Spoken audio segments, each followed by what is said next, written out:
Assalamualaikum warahmatullahi wabarakatuh. Perkenalkan, nama saya Muhammad Hidayat Tegar Wicaksana. Saya dari kelas 11 IPA 5. Di sini saya bersama Muhammad Aksa yang dari kelas 11 IPA 5 juga. Nah, di sini kami akan melakukan percobaan tentang bagaimana mengamati larutan asam basa dengan indikator alami. Cara mengetahuinya itu dengan meneteskan ekstrak tumbuhan tadi ke dalam sebuah larutan. Kemudian, lihat perubahan warnanya. Dari perubahan warna itulah kita bisa tahu mana larutan yang mengandung asam atau basa. Dalam sehari-hari, kita mengenal berbagai zat yang digolongkan sebagai asam. Misalnya asam cuka, asam sitrun, asam jawa, asam belimbing, serta asam lambung. Salah satu sifat asam adalah rasanya masam. Kita juga mengenal berbagai zat yang digolongkan sebagai basa. Misalnya kapur sirih, kaustik soda, air sabun, serta air abu. Salah satu sifat basa adalah merurutkan lemak. Nah, itulah sebabnya abu gosok digunakan untuk mencuci piring. Bahan-bahan alam yang berwarna seperti bunga kembang sepatu, kulit manggis, dan kunyit dapat digunakan sebagai indikator alami. Yang kedua, kita juga dapat menggunakan indikator warna yang akan menunjukkan sifat suatu larutan dengan perubahan warna yang terjadi. Misalnya lakmus. Lakmus akan berwarna merah dalam larutan yang bersifat asam dan akan berwarna biru dalam larutan yang bersifat basa. Dapat pula menggunakan indikator sintesis seperti fenolftalein, metil merah, bromtimol biru, dan masih banyak sebagainya. Kemudian dengan mengukur pH, larutan asam memiliki pH kurang dari 7, larutan basa memiliki pH lebih dari 7, sedangkan pH-nya yang netral adalah 7. Maka penggunaan indikator alami menjadi pilihan yang praktis dan mudah digunakan, karena bahan-bahannya juga tidak sulit untuk dicari. Nah, tujuan dari praktikum ini adalah mengetahui cara membuat indikator asam basa dari bahan alami. Yang kedua, mengetahui sifat asam basa suatu zat dengan menggunakan indikator alami. Nah, di sini kita akan menggunakan kunyit sebagai indikator alaminya. Untuk percobaannya, kita lanjut ke Saudara Aksa, dipersilahkan. Assalamualaikum warahmatullahi wabarakatuh. Nama saya Muhammad Aksa. Saya berasal dari kelas 11 IPA 5. Hari ini saya akan mencoba percobaan uji coba asam basa menggunakan indikator alami.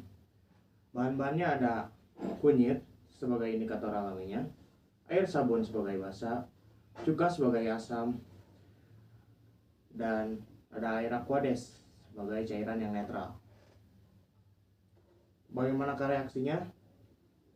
Mari kita lihat. Pertama-tama tuangkan kunyit ke masing-masing larutan 1 sendok saja.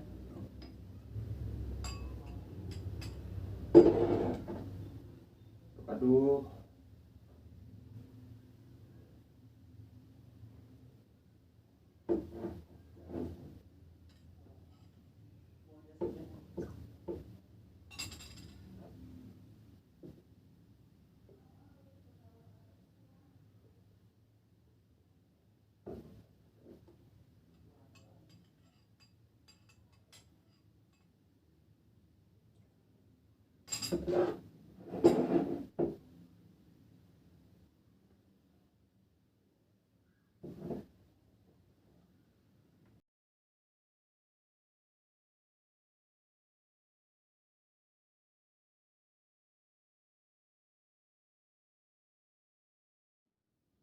Ya, seperti itu saja percobaannya.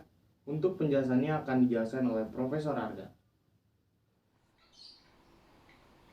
Nah, dari percobaan yang telah dilakukan oleh Saudara Aksa, di sini kita bisa lihat ketika kami mencampurkan indikator alami dengan larutan asam atau basa, terjadi perubahan warna yang berbeda dari warna asli. Ini berarti terjadi pergeseran kesetimbangan ketika ditambahkan atau dikurangi ion H+. Indikator kunyit akan memberikan warna kuning muda pada larutan asam seperti tadi. yakni cuka. Sedangkan warna coklat kehitaman dihasilkan oleh larutan yang bersifat basah, yakni air sabun. Dan warna yang tidak berubah ditunjukkan oleh air aquades yang bersifat netral. Dari percobaan di atas, kita punya 4 kesimpulan. Yang pertama, kunyit dapat digunakan indikator alami dengan cara mengambil ekstrak dari kunyit yang akan dijadikan indikator asam basa. 2. Cuka bersifat asam karena setelah ditetesi dengan indikator kunyit memberikan warna kuning muda. 3. Air sabun bersifat basa karena menghasilkan warna coklat kehitaman yang tadi ditetesi oleh ekstrak kunyit. 4. Dan air aquades bersifat netral karena tidak merubah apa-apa dari warna kunyit. Nah, mungkin cukup sekian percobaan kami kali ini. Kurang lebihnya mohon maaf. Wabillahi taufiq wal hidayah. Wassalamualaikum warahmatullahi wabarakatuh.